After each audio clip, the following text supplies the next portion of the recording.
All right, let's dive in. You sent over this really interesting stack focused on becoming a more effective writer, specifically these bits from Everyday Habits for Effective Writing. Yeah, exactly. So if you've been thinking about how to, level up your own writing, this deep dive is definitely built for you. Our goal today is really just to go through this stuff together and unpack the most valuable ideas, Yeah. the practical tips, the insights it offers. Right. We're pulling from, classic wisdom, modern advice, specific examples right there in the text. Exactly.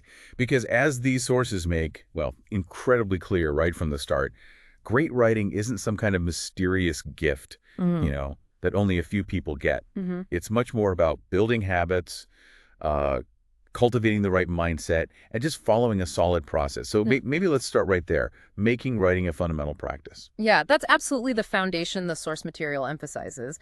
The core message is improving your writing really hinges on making it a habit, like a non-negotiable routine.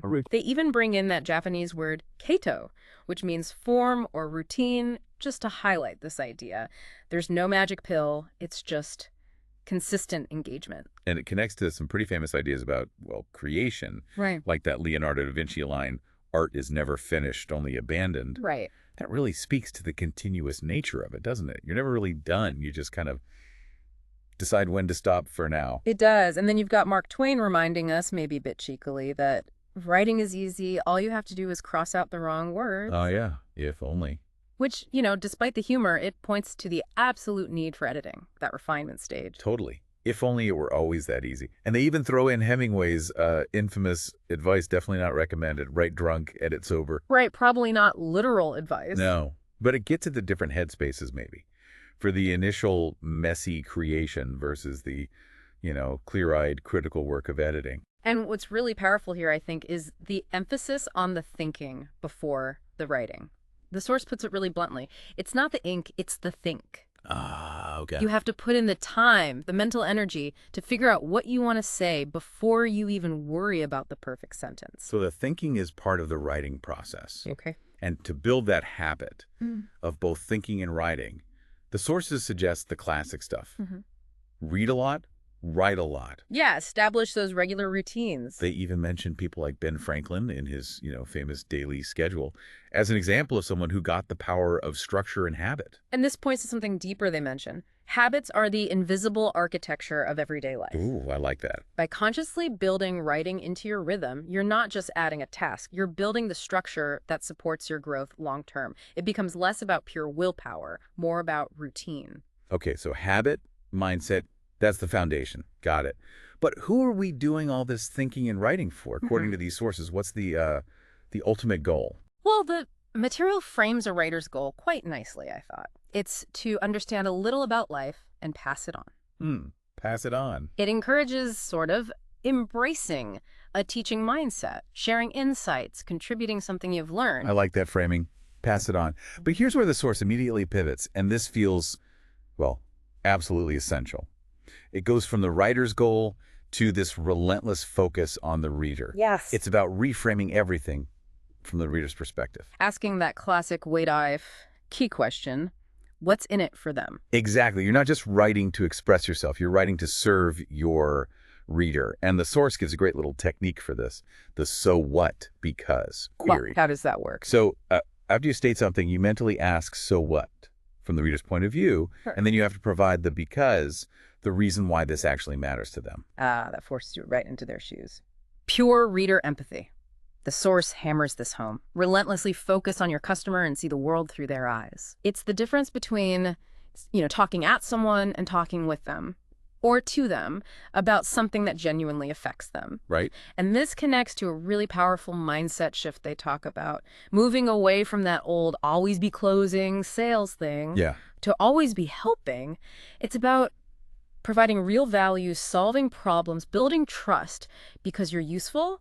The source calls it salvation, not sales. Salvation, not sales. Meaning your content should genuinely aim to help or, save the reader from some challenge rather than just pushing a sale right away. It builds connection through being useful. That makes so much sense. Yeah. You help someone first, build the trust, and then maybe other things follow. Okay, so habits in place, readers firmly in focus. What does the actual step-by-step writing process look like based on this? They lay out a pretty clear path. First, seek out data and examples. You need some substance, right? Something to build on. Right, gather your materials. Okay. Then comes a really crucial step. Organization. They have a great line here. Great writing isn't written as much as assembled. Assembled, yeah. And they strongly push for writing an outline, which isn't just busy work. It's how you take a big idea and structure it so the reader can actually follow along. Totally. Build the frame first. And then a key piece of advice for the drafting part is write to one person. Use you. Ah, like you're talking to just one individual. Exactly. It keeps the tone personal, direct, focused on that reader we keep mentioning. Avoids sounding like a lecture. Okay, so outline, write to you, Yeah. then comes the ugly first draft. TUFD, they call it. Yes. Just get it down. Don't try to self-edit or make it perfect yet. Just get the ideas out.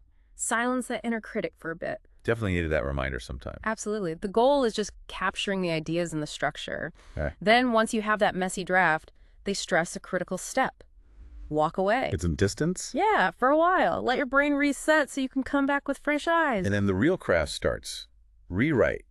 The source says good writers are excellent editors of their own work. This is where you swap places with the reader, reading it like you've never seen it, anticipating their questions, filling the gaps. That empathy thing again, even in editing. And after we've done your best self-edit, give it a great headline or title. That's your best shot to grab attention and promise value. The invitation to the party, right. And you can only catch your own mistakes so many times. So they advise having someone else edit it too. Yes. Get that external perspective. It's a crucial check. Okay. Then take one final look yourself, specifically checking for readability. We'll talk more about that soon. And finally, publish. Get it out there. But even then, it's not quite over. Think about what you want the reader to do next. What's the impact you're hoping for, even if it's just getting them to think differently. That whole sequence, it feels like it's summed up nicely by that Jonathan Coleman quote they mentioned. Start with empathy, continue with utility, improve with analysis, optimize with love. Yeah, that really ties it together. Empathy for the reader, utility in the content, analysis through editing, and optimizing with care. It's a great little framework. Okay, speaking of putting care into it, how do these sources guide us on making our writing feel, distinct? Finding our voice, adding that human touch that connects. Finding your unique voice is definitely key. The source has this great challenge. Don't tell me who you are. Tell me why you matter to me. Ooh. Okay, so it's not just about me, the writer. Exactly. It's about defining what makes you distinct in a way that helps the reader. Understanding who you are, your viewpoint, but maybe even more, who you are not. That helps you stand out. It's about how you'll make a difference for them. That why you matter to me is the reader-centric angle on voice. Got it. And voice is directly tied to style, then. Exactly. Style is your unique way of saying things. It's a differentiator. The source just says, say it better. Which isn't about being fancy. It's about clarity, personality, impact. And this seems like where show don't tell really comes in strong. Those Aaron Orendorff questions in the source are fantastic for this, especially for products or services. Oh yeah, what hell does my product save people from? What heaven does it deliver them unto? Yes. Those force you to describe the experience, the transformation, using vivid language instead of just listing features. It gets right to that journalism school idea that I mentioned too. Be specific enough to be believable, but universal enough to be credible. Specific details make it real, but the underlying human bit makes it relatable. Anne Handley nails this in the text, saying, make words come alive. Being personable and compelling is to be specific, to show, not merely tell. Specificity is the engine. So how do we get specific? Any mechanical tips? Well, they talk about word choice and sentence structure. One really practical tip is putting the most important words and ideas right at the beginning of each sentence. Oh, interesting. Why? It gives the reader the core info immediately, makes it easier to process, keeps them reading. They even list some phrases to avoid starting sentences with because they just delay the point. Little tweaks like that can make a big difference. And they put special focus on the first and last sentences, right? Huge focus. A good lead invites you to the party, and a good kicker makes you wish you could stay longer. The lead hooks them, the kicker leaves a lasting impression. They give examples too. Those are such key moments. What else helps make writing vivid? Analogies. They talk about using familiar yet surprising comparisons. It helps make abstract stuff concrete by framing the unknown with something the reader already gets. Right. Analogies are like little mental shortcuts, and they can be kind of delightful too. Okay, so voice, style, specifics. Now making sure it's all crystal clear, super readable, and actually makes an impact. Simplicity is the watchword here. Keep it simple, not simplistic. They quote Woody Guthrie, who just nailed it. Any fool can make something complicated. It takes a genius to make it simple. Love that. And the practical advice then is, Assume your reader knows nothing about this specific topic, but crucially, don't assume they're stupid. Nobody ever complains things are too easy to understand. Clarity over everything. aim for clarity. Got it. Which leads right into being rabid about readability, as they put it. Rabbit. Okay. They list a bunch of techniques.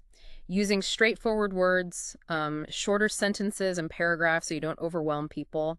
Using bullet points, lists, bold text, italics for emphasis, subheadings to guide the eye, visuals, and just white space. Lots of white space makes it feel less dense. Right. Just easier on the eyes and brain. They even mention tools like Flesh Kincaid in Word, which gives you a score for readability. So practical tools and techniques, what gets in the way of clarity? Clutter, basically, and lack of originality. They specifically warn against overusing cliches, an overused simile or metaphor, an unoriginal thought. Because it just sounds tired. Exactly. It signals you haven't really thought freshly about it. It feels like borrowed thinking. Makes sense. If you want to pass something on and say it better, use your own words. Okay, and how does this focus on clarity affect the writer? They use that great example of Jeff Bezos at Amazon, making execs read those 6-page narrative memos before meetings instead of watching slides. Yeah, why do they do that again? Because writing a complex idea out in a narrative forces the writer to think it through much more deeply and clearly than just making bullet points. The act of writing clearly leads to clearer thinking. Wow, that's a really profound point. Writing clearly isn't just for the reader. It actually sharpens your own thinking. It absolutely is. And it brings us right back to that definition of quality content from Handley they highlight.